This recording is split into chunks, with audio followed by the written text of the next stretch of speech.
He's not your run-of-the-mill politician, though both his father and grandfather were distinguished politicians, one of them being the chief minister of the erstwhile Madras presidency, his grandfather. But I think what makes him distinct, his versatility is outstanding. He has a rich experience as a trader. He was with Lehman Brothers before, I think, the collapse. A banker, a consultant, a lecturer, and a technical person. And very, very importantly, he is both rooted. He did his engineering from Trichy, and then went abroad to New York State University, and then studied management in one of the most prestigious universities, that's the MIT, in the Sloan School of Management, and then came back, and that's the most important thing. After working 20 years, he decided to come right back to Tamil Nadu and serve the state, and he's been made the finance minister, probably one of the most competent people to head this business. So I'm going to get straight to the question and answer session, and let's talk about this mission that your chief minister has been put for you, which is to make Tamil Nadu a $1 trillion economy. And given the fact that you are 1/3 of that, how, and given the fact also that you brought out a finance paper where you showed your state was broke, how do you hope to do this? What are the kind of challenges that you face to ensure this happens? Well, first of all, thank you for the invitation. Thanks for adjusting the time so I could rush back. I think it's good to have sometimes these goals because they hold you accountable. Now, for those who have studied any finance or the time value of money or the benefit of compounding, to get from here to $1 trillion in 3 years, what we effectively need to do is get about a 14.5% nominal growth rate that includes inflation. If we assume the FX rate is roughly the same. If it improves, then you get better. If it slides, it gets a little worse. To put that in context, right now inflation is about 6.5%, 6.25%, depending on whose account you take. So if I take that out, that means I need to get about 7.5%, 8% growth, which is not that hard to do. Also, to put it in context, between 2006 and 11, when the DMK was in power, we had a compound annual growth rate for those 5 years of north of 10%. In real terms, without inflation. Add in inflation, you're probably at 15, 16. So 14%, 14.5% a year between now and 10 years is certainly doable. The key is to get the first few years right. If you remember, our predecessor, the lady, had a Vision 2023 document. By the time we came to office in 2016 as opposition, it was already unachievable because you'd lost the first 3 years in flat to 2% growth. Then you'd need to get 22, 23% in the remaining years to make it up. So for us, the good news is that the first 2, 3 years are going to be very good years. We have... Despite the pandemic? No, because of the pandemic. Okay. Because of the low base effect of already having had an effective recession and the bounce back from that. Because of the kind of move away from China trends and the possibilities that brings. And because, as you and I were speaking, after 10 years of maladministration, we are able to get the finances of the state and the systems under control. Right. So these three will be positives. Of course, we are subject to the same macroeconomic factors as everybody else.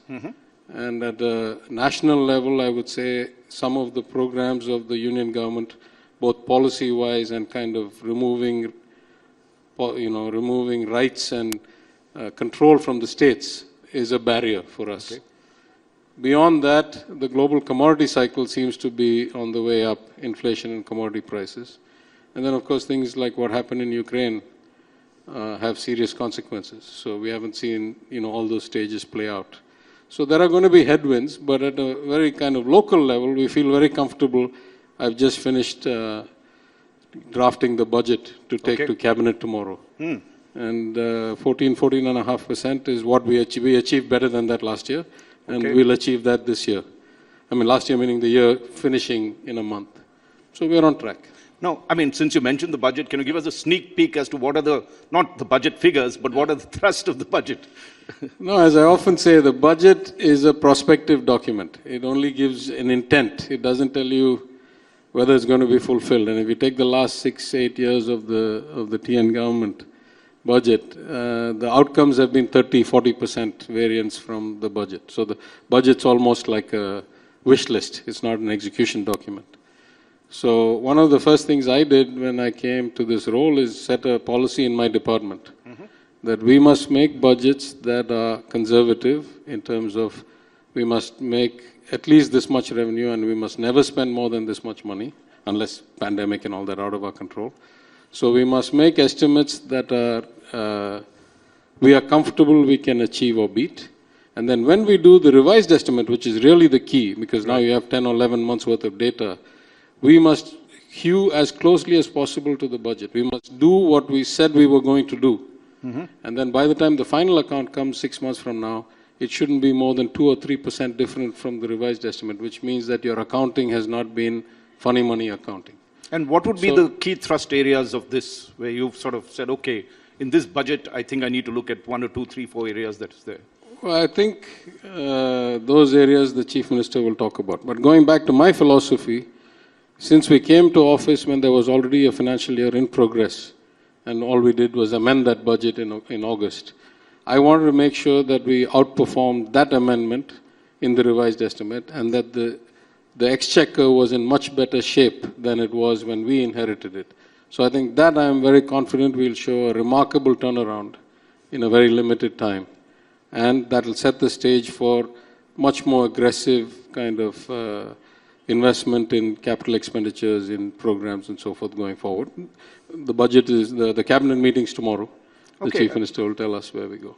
And in the white paper you presented last year was a very grim picture.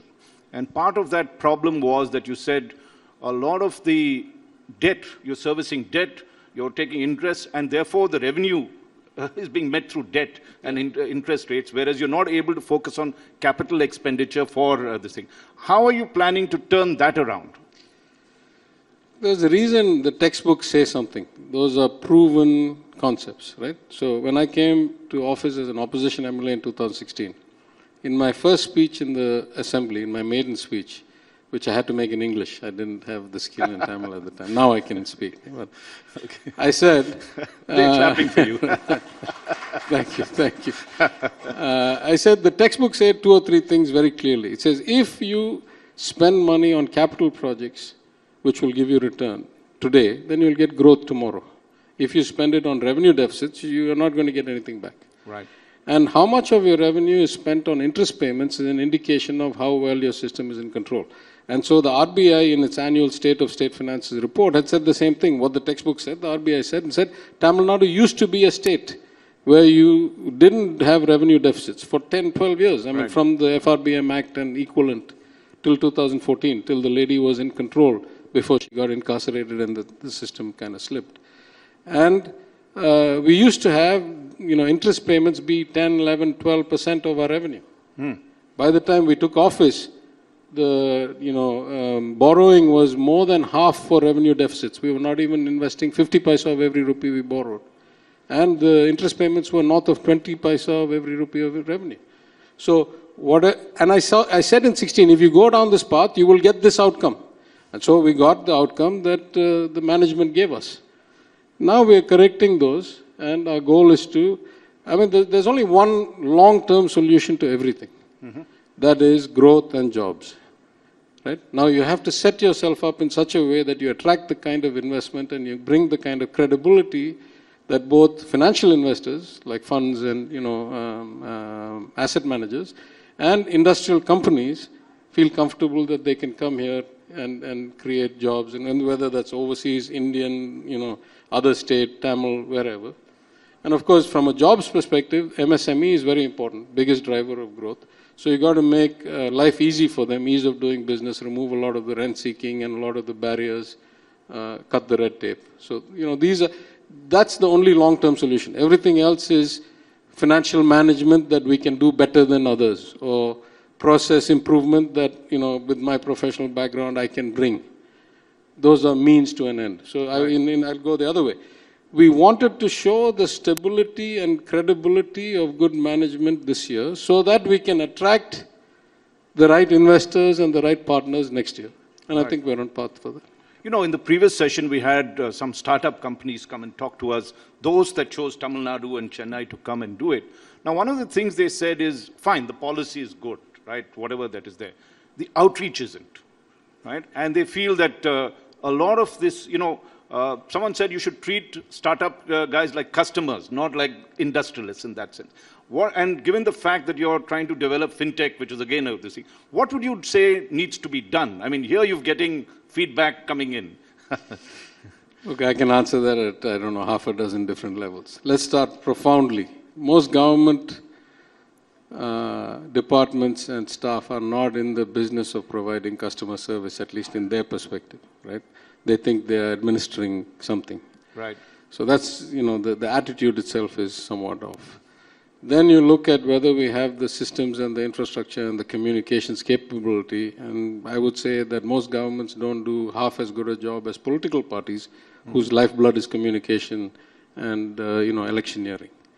Then you take it to the next level and say, startups in particular, I would say among the departments in Tamil Nadu, the industries department is probably more professionally run and has better functions like the guidance bureau and stuff like that. And we've now started 2 or 3 different initiatives on the startup side, the Tamil Nadu seed investment management, fund management and so forth. So I have actually, just yesterday, for example, I had the finance secretary, industry secretary in my room for some other file discussion. And this is something I've been saying for a long time, is that we should set up a portal and get all the startups, Tamil Nadu first, but anybody really, to come and pitch for the kinds of services and technologies that the government can buy and be the first user, the early adopter.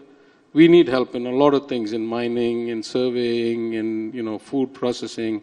We run all this, we are the only state with the universal PDS, public distribution system. No other state gives every person a card. You use it, don't use it, you get different levels of benefit, those are all different. But we issue every family, whoever asks, without asking what's your income, we issue a card. That has some downsides later, but that's the difference. So we need a lot of help, and there are a lot of people who have the technology. So I've been encouraging for a couple of months now that we should have one of these Sell to Tamil Nadu Day, where we bring these startups, and we ourselves pick the ones that can work, put them in, maybe go in as investors as well into the company, but certainly give them revenue because we're a large state with a big economy. And the budget will be, I don't know, last year's budget was $35–40 billion.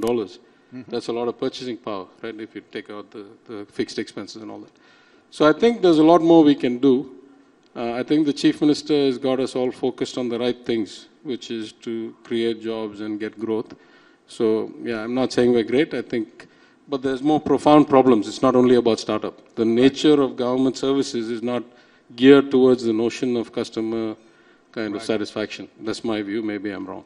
Well, since you touched about the public distribution system and the need to streamline that, one of the big things Tamil Nadu has always believed in is being a welfare state, even as it tries to be an industrial state on this. Now, as finance minister, you are the one that's paying the price, right, for all the welfare schemes. There are 2 questions, 2 parts to this. One is, how do you balance the books and make sure that, you are allocating enough for that, where critical sector, social sector, plus for the needy during a pandemic, and, also create capital for growth. And the second point is, a lot of these schemes these days are controlled by the central government. They have these various schemes for farmers, for everything else. How does that gel with your own state program? Are you being funded by them, or this is a kind of a mask that they put? I'll take the easy question first, the second one. In the sense that the union government has this tendency to start all kinds of programs. The first year they'll fund 80%, state will do 20%, the next year they'll say it's 50-50. The third year they'll still call it the union government name, and they'll go down to 20% and we'll be 80%. The fourth year, you want to name the union government name? They say you do 100%, but we'll still call it a union government program. So not only is it, this notion of one size fits all is profoundly antithetical to actual outcomes, right? I mean, just take simplest thing, because I don't want to waste time on this or make it political. One nation, one ration card, right? In Tamil Nadu, we already have one state, 7 types of ration cards. What does that mean? If this ration card goes to UP, will they know what the distinction is between the white card, the pink card, the brown card and all that? Right. Let's say somebody from UP comes here. My ration shops are not normally stocking wheat and atta and all that. They're only stocking rice and, kerosene and sugar and whatever. How do we supply what that ration card entitles that person to? The complexity of actual execution administration is crying out for localization and customization. So this notion of one everything is just not actually efficient. It's not productive. It won't give you results. You tell me where there's examples and it's done differently, and then maybe we have a discussion. But that's the easy part. That's this notion that somehow welfare states cannot be capitalist or industrial states is fundamentally flawed. You look around the world. Let's take Sweden or Scandinavia. Those countries like Scandinavia, where they have phenomenal social welfare benefits, free education, free maternity leave, free paternity leave, free healthcare, practically everything free, have one of the highest GDPs, highest per capita growth rates, and have best quality of life. I lived for 20 years in the US. You take New York and California, considered liberal states where there's a lot of benefits, have high populations, high growth, high revenue, high outcomes. You take Minnesota, another state that has a lot of benefits. So if you look around the world, you find that those societies that are compassionate, those that try to reduce the discrimination economically, the Gini coefficient, those that try to be inclusive, those that try to uplift the bottom of the pyramid's quality of life, those end up having the best growth rates and the best economies. If you take India, that's very clearly true. Tamil Nadu is by far of the 4 large rich states in Tamil Nadu is by far the most social welfare driven. We spend more than anybody, right, on all these things. And we have one of the best outcomes in human development indicators and social development indicators in gross enrollment ratio in high school or college. So these go together. The more compassionate, the more caring, the more you keep the bottom protected, the more just and equitable your society, the more harmonious, the more productivity and the greater growth you'll have. There's no contradiction at all.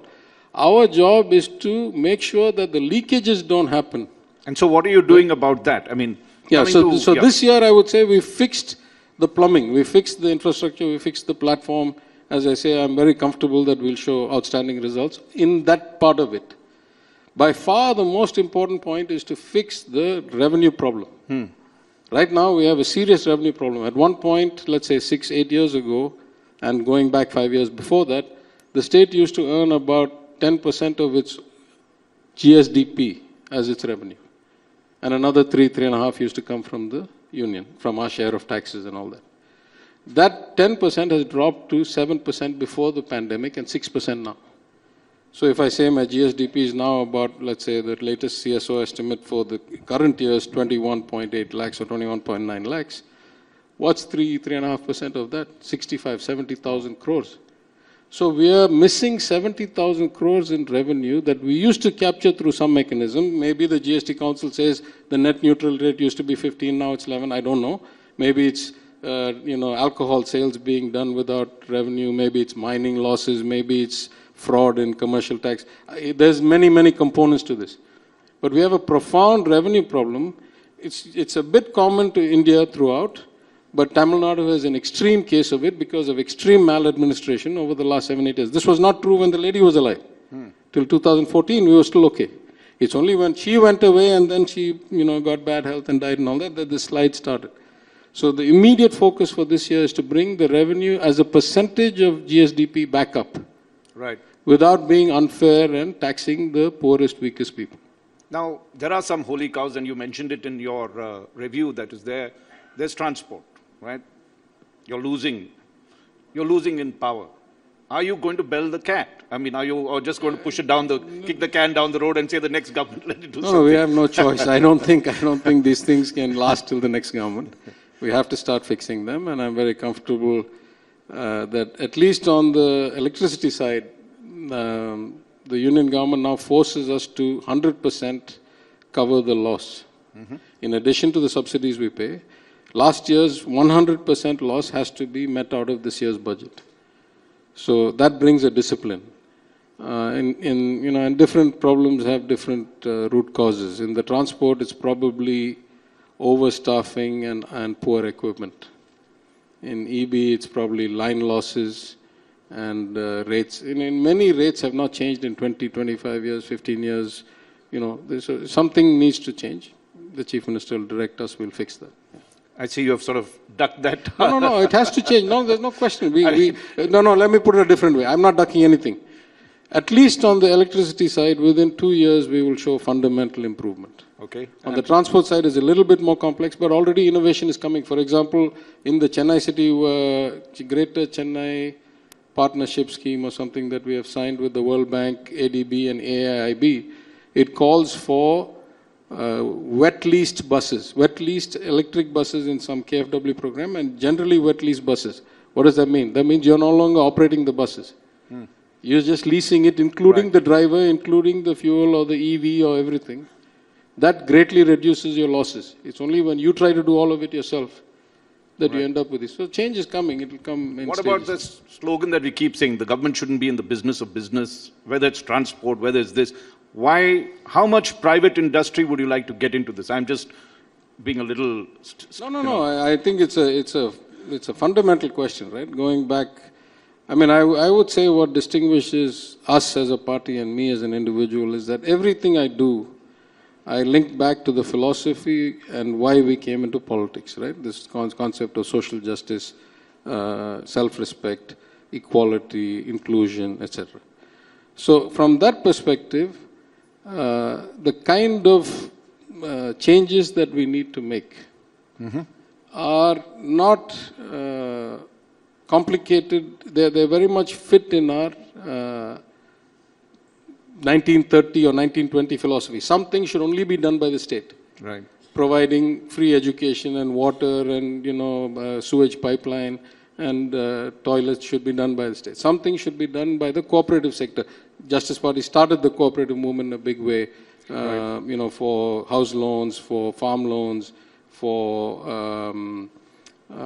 food distribution cooperatives. And some things should be done by private industry. There's just no way that the government can bring that skill. In fact, I'll go one step further. There are many places now that I'm just going to take charge as the chairman of the Tamil Nadu Infrastructure Fund Management Company.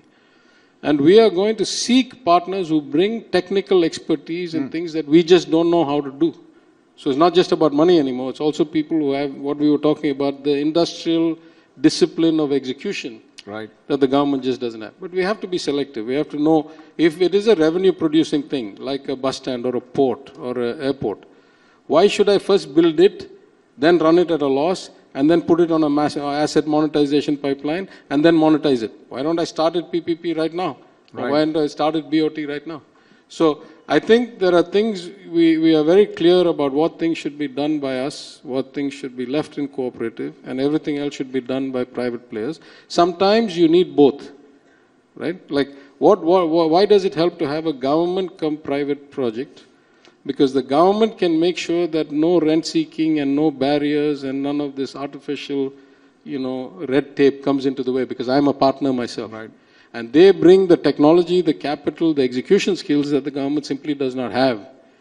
And if they are listed companies and large companies, they have to keep an accounting standard and a kind of transparency of their work that governments tend not to put it mildly. Yeah, so. No, and I mean, this calls for, as you said in your white paper, a generational reform. That was the word you used. So what is that generational reform you have so far brought since you've made that statement, and which areas you're looking at? See, change comes in bits and pieces. It's hard for you to tell which part of change had what impact till you see 2 years, 3 years later.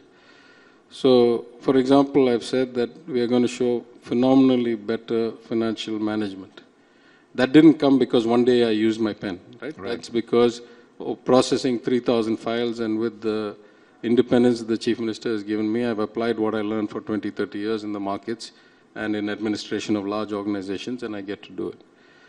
But sometimes we legislate change. For example, we have now said that all recruitment to public sector enterprises must happen through the same channel, the Tamil Nadu Public Service Commission. That's going to create second-order problems. We're going to have a logjam. That will force us to review and restructure the recruitment model. So change can come, I think, in bits and pieces. It usually takes, for a system as big as a government of 75, 80 million people and a 300 billion economy, it's hard to point one act on one day and say this changed the world.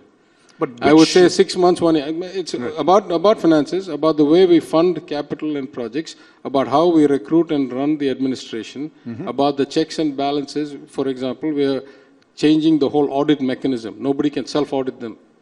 Right now, you can, for example, my friend Dr. Chandramohan is here. He is the Secretary for Culture, which among other things has the HR&CE, the temples. Till recently, the HR&CE ran its own audit on itself. So we have now broken it away and brought it with the rest of all the audit functions into the financial audit. And is he happy about it or not? I mean, he's a professional, so I'm sure he's, So we have a committee now of former PAG, I think he was in Tamil Nadu, looking at how to integrate audit across all of the government, arm's length, internal audit away from the department within finance, so that we don't wait for the CAG to come and tell us what all went wrong. I was a member of the Public Accounts Committee for 5 years. I can tell you the horror stories. I mean, it's a public document, you can go read it. So let me go even maybe just one step deeper than that. Compared to any reasonable sized private enterprise, the design of government administration is, 20, 30 years lag. We don't have continuity, we don't have institutional memory, we don't have inventory management, we don't have, reconciliation. I'm amazed how a system works without what we take for granted in MBA school or in any medium-sized enterprise. I mean, you go to the corner shop that sells you biscuits and, cool drinks. Unilever or somebody has put a sale terminal there to help the shopkeeper manage the shop and to help them get the inventory movement so they can A, see how their products are moving, and B, when to track it and restock. We don't have stuff like that. So there's some engineering that needs to happen. But you are on that path where you're saying the generation reforms, you're going to make sure that it happens. Yeah, I would say starting with the finances this year, because that was the first, the two most important things, the money and the people. In fact, the people may be more important than the money, but it's harder to change the culture, harder to change the recruiting, harder to change the training. But we have focused a lot. For example, Chief Secretary is a former chairman of the Anna Institute of Management. At his request, I have taken over as the chairman of the entire, we've renamed it as the Staff Training College. And we have introduced a new compulsory training program for all of the mid-level Tamil Nadu public servants. And he and I inaugurated it together, and now several thousand people have already gone through that program in the last, 5 months or 6 months since we inaugurated it. So the people and the money and the infrastructure in terms of systems, IT, you fix that and we'll be in some completely different place 5 years. I'm convinced of that. In 5 years, we'll be having a conversation. How did you do so much in so little time? Well, I hope for that. But let's come to another topic, which since we are in a federal country and you have to deal with the center allocating certain resources, I think your white paper also pointed out that there's a declining contribution coming from the center. Now, how unequal is this relationship getting? Are you, what needs to be done? See, philosophically, just like I said, we tie our actions to our underlying, political raison d'etre. So if I say, I believe in self-respect, I believe nobody else should tell me who's upper caste, lower caste, nobody should tell me in any hierarchy, all human beings are. If I start with the notion of self-respect, it doesn't take long for me to go from there to, independence of thought, to self-determination. How does self-determination come? Through self-governance. How do you get self-governance? Through devolution of power and money down to the lowest level of government, in many cases, the panchayat, the town, the city, then to the state, then. So at an existential level, I am against this notion of authoritarian centralizing. But leave that aside for a second. Let's assume that's irrelevant. Let's talk of the current government. At the execution level, it is crazy to sit in Delhi and start designing one type of program for the entire country, right? I mean, just I'll give you two examples. Swachh Bharat, they say we build toilets, no problem. They say we'll go directly to the local body, fund them, and they'll build the toilets. Okay, CAG report shows many flaws, no problem. But the biggest problem they have is once you build the toilet, who supplies water to the toilet? Not the union government, right? The panchayat or the corporation. What if there's no water? You have just wasted building all these toilets with no water supply. You can't manage the water supply of every panchayat from Delhi. Right. Right? Let's take the Krishi Kalyan. Again, CAG report. They allocate funds for things like whitewashing and purchase of furniture and this and that. In places like Bihar, the Krishi Kalyan uptake is really, really low. Because where they allocate funds for whitewashing, they don't have a wall, they only have a thatched school. How do you fund it? So the decision should be made by the local people based on what it is. There are like 100 examples. Give us Tamil Nadu examples of how this money coming from the center really doesn't help you. I'll give you 3 examples. Number 1, the proportion of money coming from the center keeps on declining every year because of finance commission after finance commission. Number 2, how much of the money comes as share of taxes as opposed to grants and schemes keeps dramatically changing. So adversely to you. Yeah, but they give us very little untied money and they tell us how we got to spend the money. You leave that aside. When the money comes, the kind of paperwork that you have to show that you have, spent it is sometimes feasible, sometimes not, and that's in a state like Tamil Nadu that is relatively advanced, has 75% internet penetration, etc.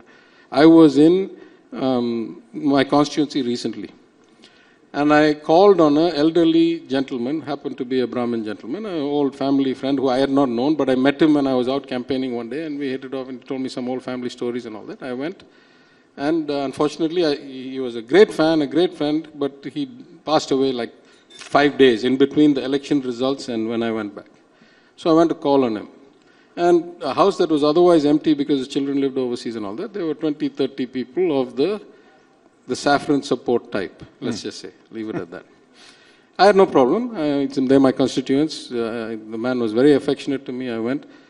And they said, the lady, the widow, her fingerprint is not being scanned by the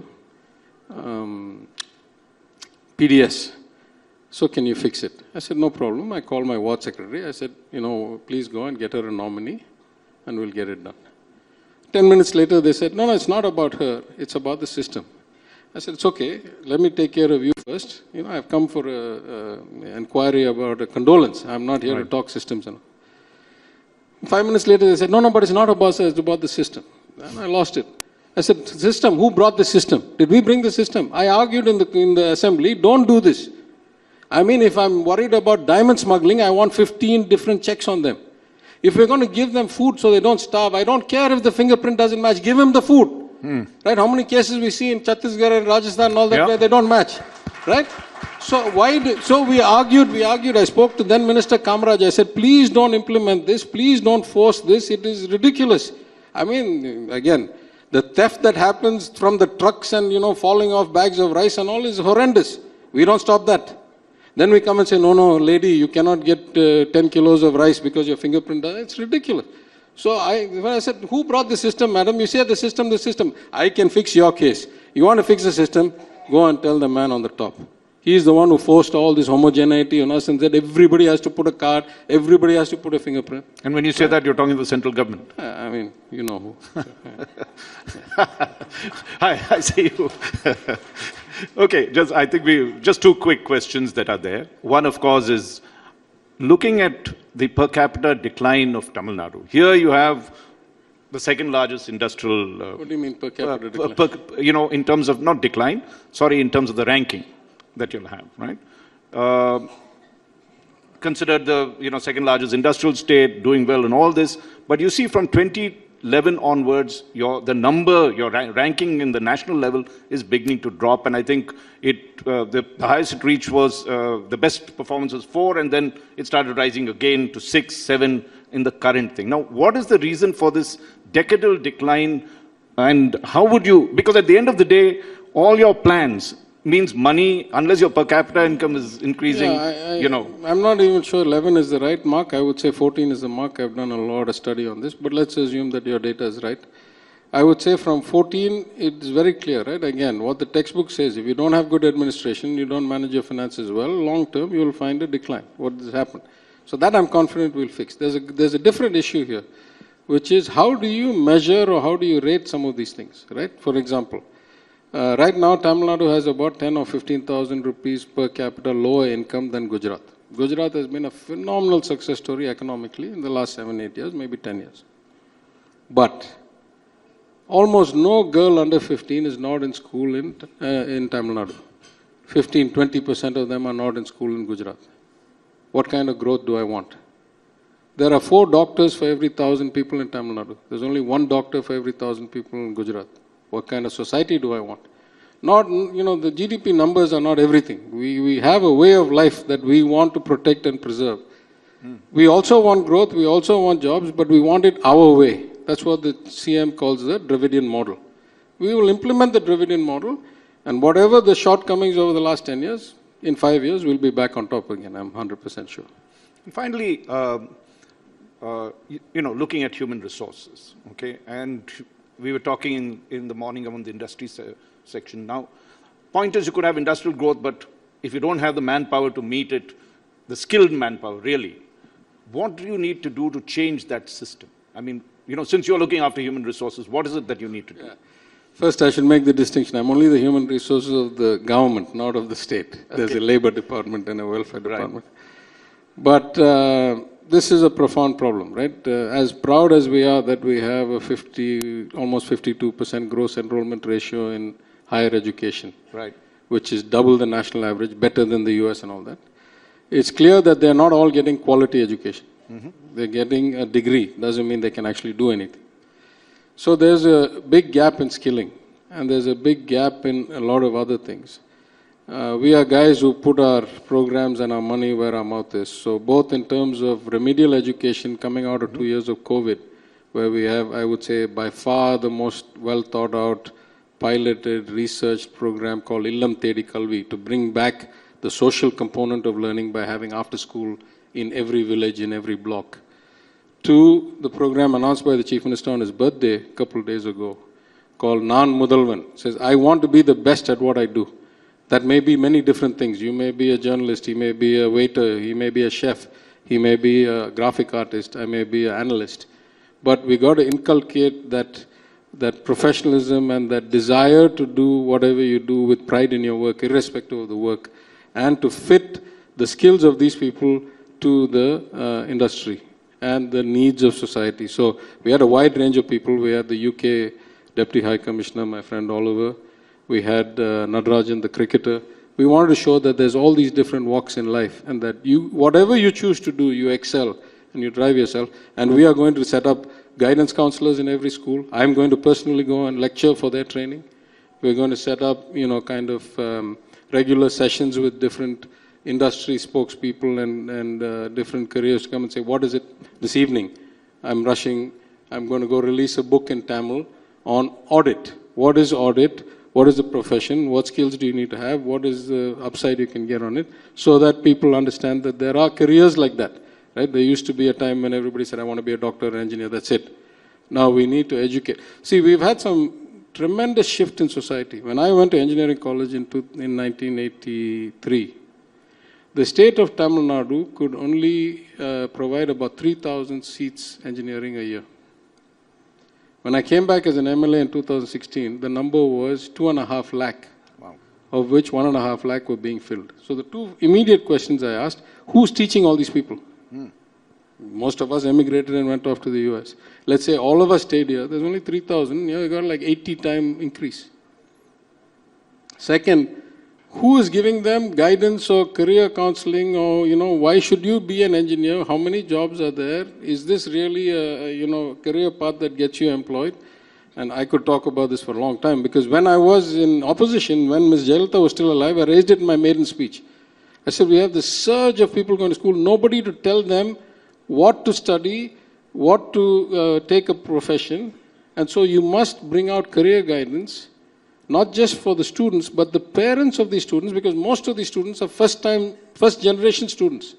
You and I can, my grandfather went to Oxford, my father was educated. I can go and ask him and he'll tell me what the world is about.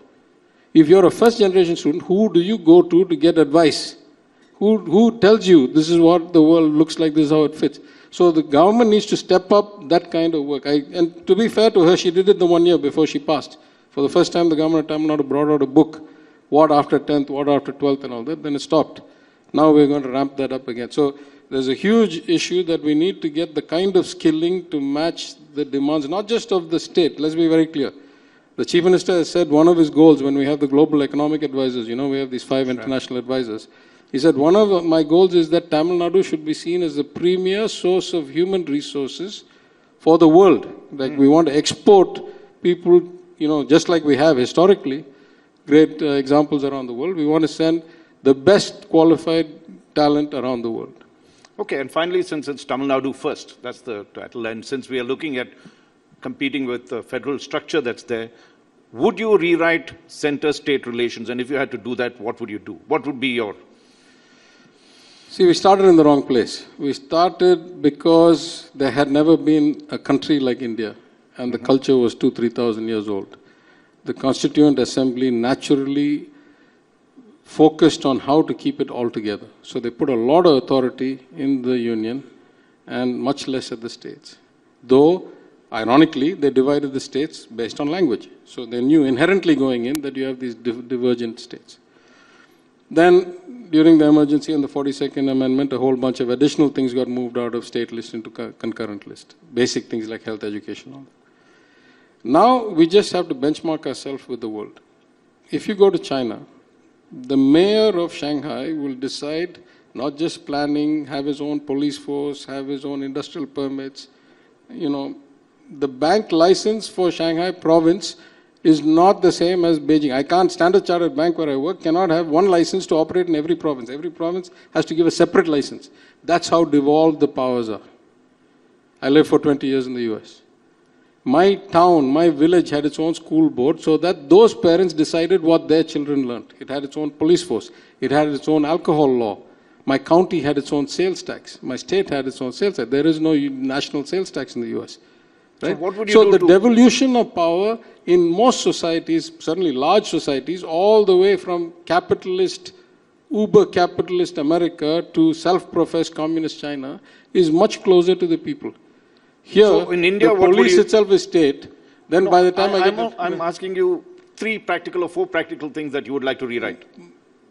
100% education should come down to the state. Right. Right? 100% health should come down to the state. Direct taxation should be given rights to the states. The city of Los Angeles can levy income taxes.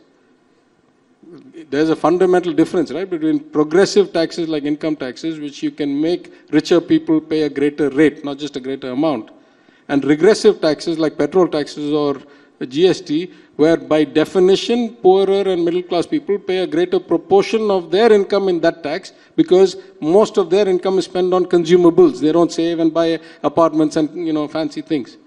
So 100% of direct taxation is with the union. That's the only progressive tax. They've kept on cutting that, and the rich are getting richer and the corporates are paying less and less.